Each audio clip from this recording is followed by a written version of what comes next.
All right, the cleaning process starts just to get into the bike.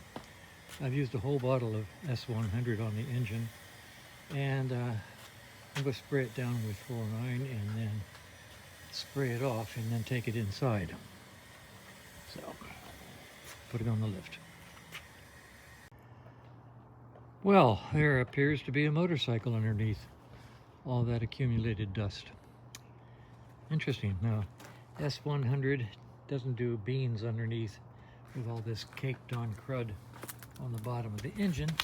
That will have to be done on the lift using CRC and a brush in order to find the bottom of the motor, in order to drain out the sump and the tranny.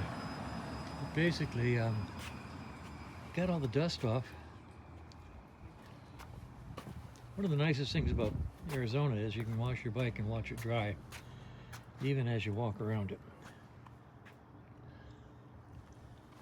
And we're not really worried about water spots at this point in time. Mainly, we just want to have a bike we can work on. And we have that now. So I'm going to let it sit here a few more minutes and take it in and put it on the lift. All right, there sits the bike. And have a little information for you. Let's give you a little background. I have done the audit. And there's one,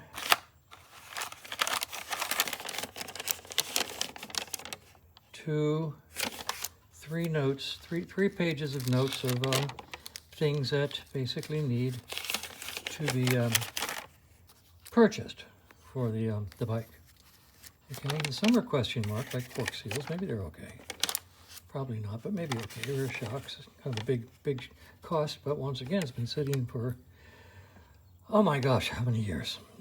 Seat cover,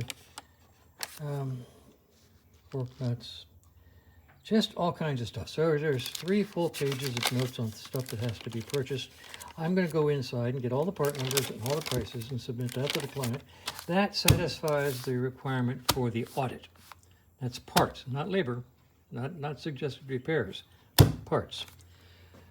I pulled the plugs out, and this is not great. This is the left plug, and it's really kind of cruddy.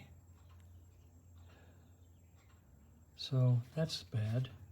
This is the right plug. It's less cruddy, but still.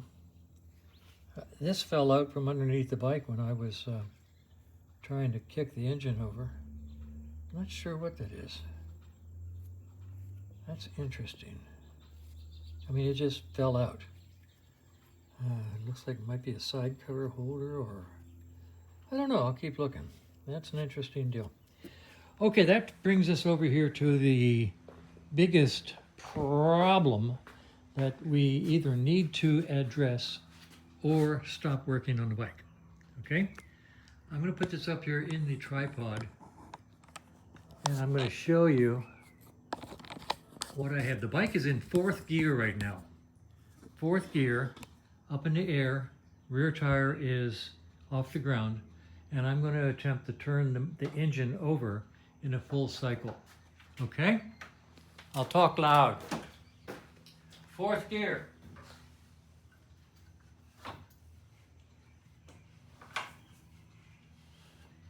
And it stops.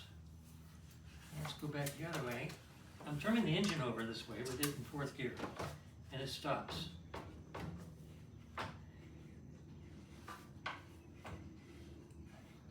And it stops. So the engine is frozen, or something is stopping. Now, that could be inside, in the cylinders stopping the pistons. It could be. It could be inside the engine. On the other hand, it could be over here in the primary drive.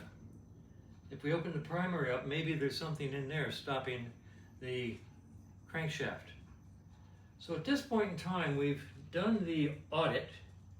We've found most of the parts that need to be purchased, and we found a problem with the engine that we're not going to go into until the owner has the opportunity to decide for himself what he wants me to do next.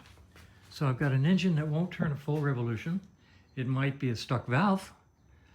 I don't know that Triumphs are interference fit valves or not. I don't think so, but it could be.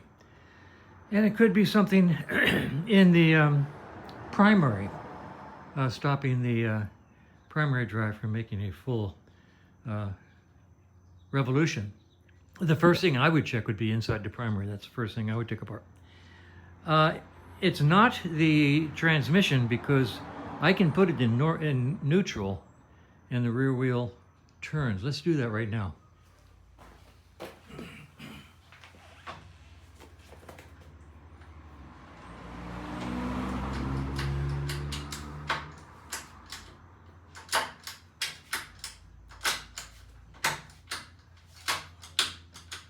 Okay, we're in first gear now.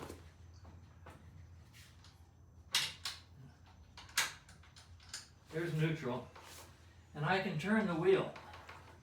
That tells me that the transmission is not locked and the main shaft is not turning. So it's probably not the transmission causing the engine lock. It's probably, maybe, perhaps, probably in the primary case. It'd be worth opening it up just to take a look. If it's not in the primary, when we put a big wrench on the crankshaft directly and try to turn it, then we have to go into the engine and find out what's happening. It's not frozen per se. I mean, filling the cylinders with WD-40 or Marvel Mystery Oil, which is, the way you break free some rings, wouldn't make any difference here, because the engine does turn. The piston does go up and down. It just doesn't go all the way up. Or maybe all the way down, one or the other. So open primary, check internals first, and then talk about taking the top of the engine apart and taking a look inside to see what's happening. That's where we are. The audit is complete. I'm going to go write it up and submit it to the owner with the results that we have just observed, and this video also. And that's it for the day. It's 5:15. I'm going to call it a day.